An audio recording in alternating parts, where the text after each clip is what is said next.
किसी ने बड़े ही कमाल की बातें कही हैं। अपने तो वो नहीं होते जो तस्वीरों में साथ खड़े होते हैं, बल्कि अपने तो वो होते हैं जो तकलीफ़ों में साथ खड़े होते हैं।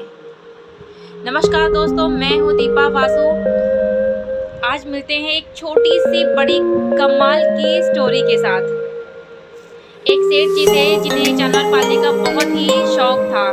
उन्होंने बहुत सारे जानवर पाले हुए थे। पहला तो उसने एक तोता पाला हुआ था, दूसरा एक मुर्गा पाला हुआ था और उसने बहुत सारी बकरियां, भेड़ बकरियां पाली हुई थी। होता क्या है कि एक दिन वो सेठ जी अपनी मैडम के लिए एक बहुत ही कीमती खूबसूरत सी साड़ी लेकर आते हैं। साड़ी घर में आई, साड़ी को दिए सेठ जी और सेठानी साड़ी पाकर बहुत ही खुश हो गई। होता क्या, साड़ी लाने का जड़ जो कि एक चूहा था। चूहा घर में आता है और जेठानी की साड़ी को एक बड़ा सा होल कर देता है, साड़ी को कर देता है।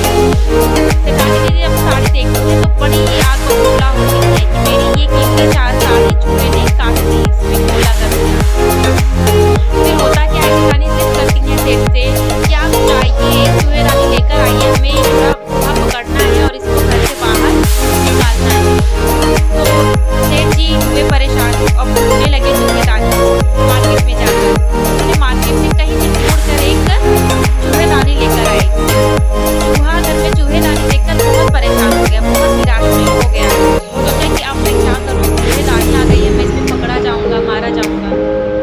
तो चूहा तोते के पास गया। तोते से बोला, भाई मेरी मदद करो। तोते ने बोला, भाई मैं कैसे मदद कर सकता हूँ। चूहा बोला, घर में चूहेदानी आ गई है, मुझे उसमें पकड़ा जाएगा, मारा जाएगा या फिर दूर फेंका जाएगा, मैं प्लीज़ मेरी मदद करो। तोता नहीं सुना। तोता बोला, मैं तेरी कोई मदद नहीं कर सकता हूँ। तोता बोला, मैं तेरी कोई भी मदद नहीं कर सकता हूँ। फिर चूहे ने उस मुर्गे के पास गया। मुर्गे से बोला, भाई प्लीज़ मेरी मदद करो, चूहेदानी आई है, मुझे पकड़ लिया जाएगा। मुर्गा ने साफ मना कर दिया, मैं तेरी कोई मदद नहीं कर सकता हूँ।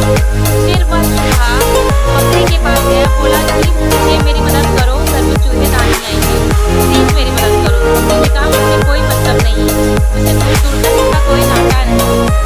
बकरी ने भी साफ मना कर दिया। चूहा बड़ा परेशान हुआ। रात को जेठानी जी बड़े रात का इंतजार कर रही थी कि रात में रोटी चूहेदानी में फंसा देती और वह चूहा उसमें पकड़ा जाता। लेकिन चूहे को पहले से ही खबर था कि घर में चूहेदानी आई है, इसलिए रात को चूहेदानी में बड़ी तेज से आवाज़ आई। जेठानी को लगा कि वह चूहा पकड़ा गया है, अब मैं चूहेदानी ले लेती हूँ। जब सेठानी चूहेदानी के पास गई तो वहाँ चूहा नहीं बल्कि एक बड़ा ही मोटा भयंकर सांप उसमें पकड़ा गया था। सेठानी जी जैसे ही चूहेदानी को छूती हैं, वह सांप सेठानी जी को डस लेता है। सेठानी जी बेहोश हो जाती हैं। जब सेठ जी देखते हैं कि सेठानी जी को सांप ने डस लिया है, वह घबराए हुए भागे भागे हॉस्पिटल उनको लेकर जाते हैं। जैसे ही वहाँ जाते हैं, डॉक्टर ने कहा कि सांप का विष तो बहुत ही गहरा है, बहुत ही जहरीला सांप था, ये जल्दी से रिकवर नहीं होंगी, इनको तोते का सूप पिलाया जाए। तो सेठ जी हुए परेशान, बोले इतनी जल्दी में तोते का सूप मिलेगा कहाँ से। फिर उन्होंने सोचा कि मेरे पास तो एक तोता है, चलो इसका ही सूप बना लेते हैं। फिर सेठ जी उस तोते का, मासूम से जानवर का सूप बना लिए और सेठानी को पिलाए। सेठानी सूप पी तो विष का असर काफ़ी कम होने लगा। अब जब सेठानी रिकवर हो रही थी तो उनके घर पे रिश्तेदार आने लगे। तो सेठ ने सोचा कि रिश्तेदार आ रहे हैं, अब इन्हें क्या खिलाएं। फिर बारी थी मुर्गे की, उसकी भी बलि चढ़ा दी गई और मुर्गे को कढ़ाई में फ्राई कर दिया गया और रिश्तेदारों को खिला दिया गया। जब सेठानी पूरी तरह से ठीक हो गई तो सेठ ने सोचा, चलो एक अच्छी सी पार्टी देते हैं, सबको ग्रैंड पार्टी देते हैं कि सेठानी पूरी तरह से ठीक हो गई है।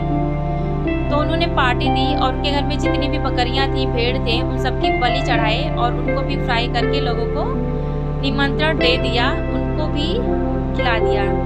ये सारी घटनाएं चूहे देखता रहा और सोचता रहा कि अगर ये लोग मेरी बात मान लिए होते तो शायद आज ये दिन देखना नहीं पड़ता।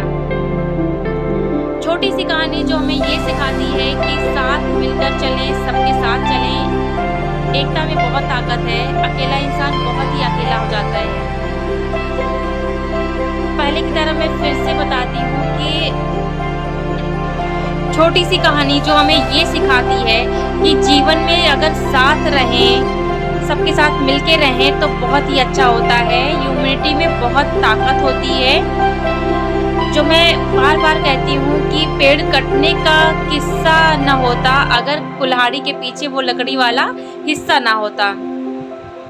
याद रखिए, अपने सिर्फ तस्वीरों में ही नहीं बल्कि ज़िंदगी के हर तकलीफ़ों में भी साथ खड़े रहते हैं। और जैसा मैं बार-बार कहती हूँ कि ऊपर वाले के आशीर्वाद से, अपनी मेहनत से, अपनों के प्यार से करिए कुछ ऐसा कि दुनिया बनना चाहे सिर्फ़ आपके जैसा।